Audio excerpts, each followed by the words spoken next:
Concord aside, PlayStation's having a great year. So you already know that Yahoo needs to shill, right? Yahoo needs to shill. It's a shill website. There's no doubt about it.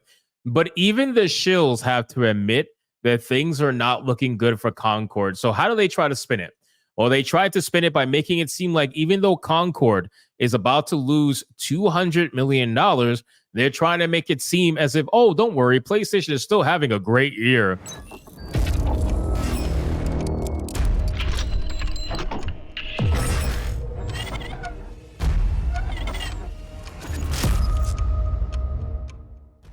Well, they're about to find out what happens when they decide to pull a Warner Brothers. The fact of the matter is, man, no company, no matter how big it is, even Amazon, no company wants to lose $200 million. That is a massive hit. To sit there and try to gaslight people into thinking that it's totally fine and it's okay for a company to lose $200 million is fucking asinine. That's never okay. That's never, ever going to be okay. But let's continue anyway.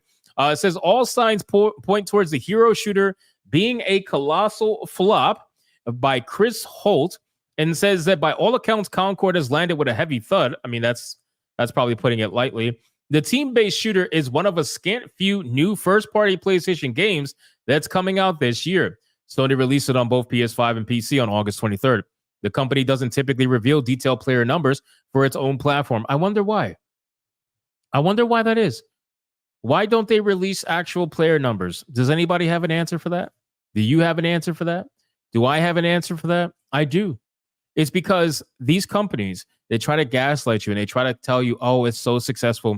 They don't release player numbers because they don't want the public to have the real information. Because what ends up happening is the public, once they have that information, is going to run rampant with it. They're going to put out videos. They're going to put out articles. They're going to put out stories. They're going to do everything they possibly can to get the word out there. And what ends up happening is that word will reach potential investors or people who are already invested in the company as it is. So can you imagine if these investors who are usually not involved in this stuff, this culture aspect and pop culture, all that stuff, can you imagine if they knew about what was actually happening on the ground level with actual real gamers instead of believing all the bullshit that they get nonstop from the company? Because that's what happens, right? You get on the investor call and they start believing all this bullshit that the CEOs are saying.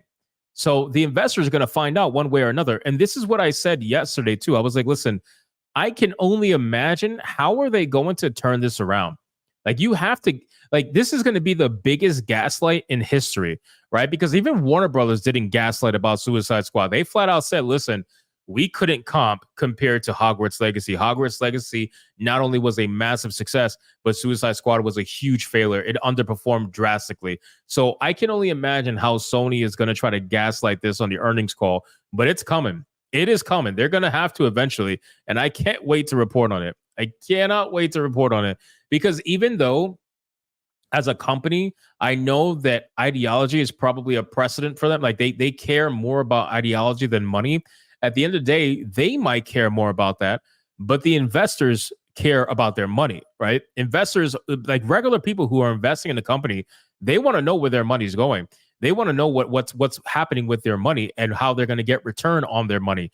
So yeah, it might be important for the company to push ESG, but it may not be important for those investors, which is why once investors start hearing about this shit and what's happening, they start to pull out. This is why when Bud Light had the big fallout, when Bud Light got exposed for all their nonsense, they flat out lost a ton of investors. They lost so much money, their stock tanked, and that's because people who are asleep ended up waking up, right? And that's the biggest thing. So let's continue. By all accounts, Concord landed with a heavy thud. The team-based shooter is one of scant few new first-party PlayStation games that's coming out this year. Sony released it on both PS5 and PC on August 23rd. The company doesn't typically reveal their numbers. They should. A Steam player count isn't entirely reflective of a game's success. This right here is such bullshit. I've said this so many times. This right here is cope, right? This is cope from either a shill or a console gamer, right? Like it's cope. Because if you believe that Steam, one of the biggest gaming platforms in the world, is not indicative of how successful a game may or may not be, you are coping and seething. There's nothing else I can say other than that. you are massively coping and seething, bro.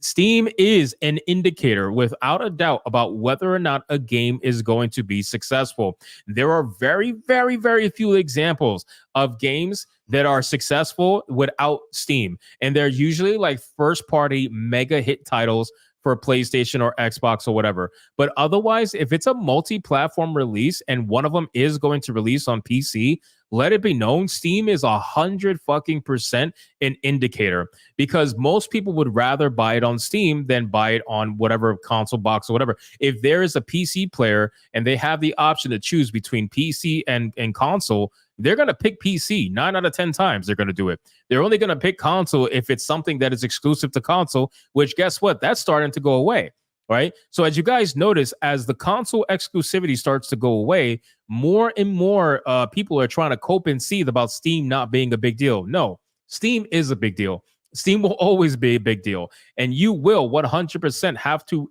acknowledge at least the numbers on Steam. You're going to have to. Like, I don't understand how people are going to try to downplay this. But again, the fact of the matter is that he tries to say that Steam count isn't entirely reflective of a game's success.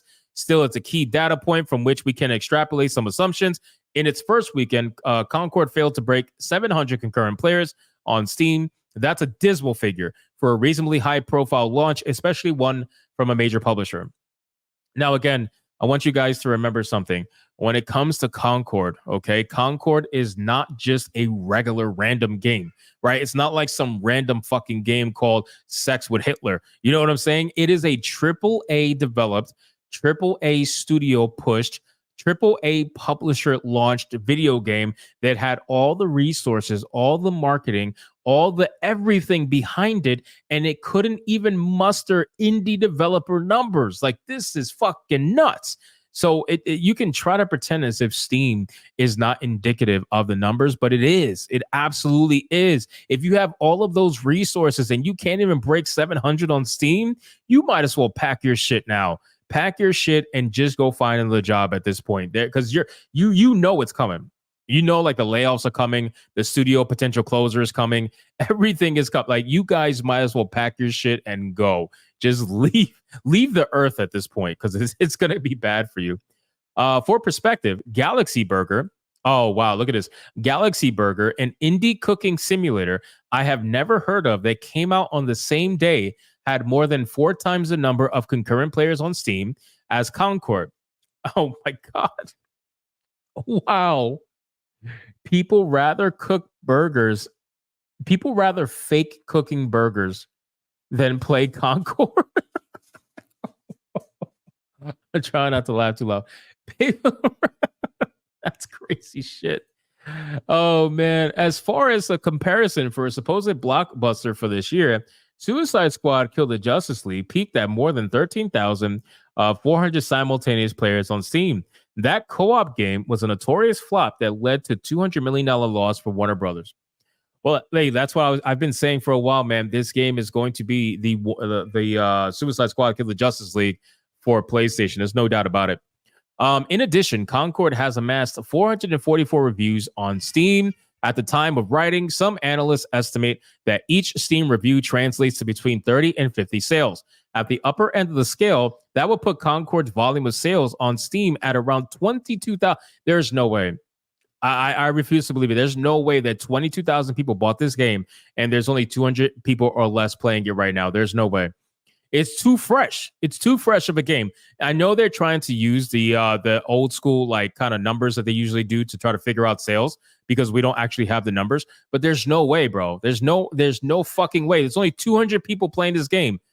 How do you have 22? So you mean 22,000 modern audience people bought this game and only 200 people are actually playing it? I just don't believe that.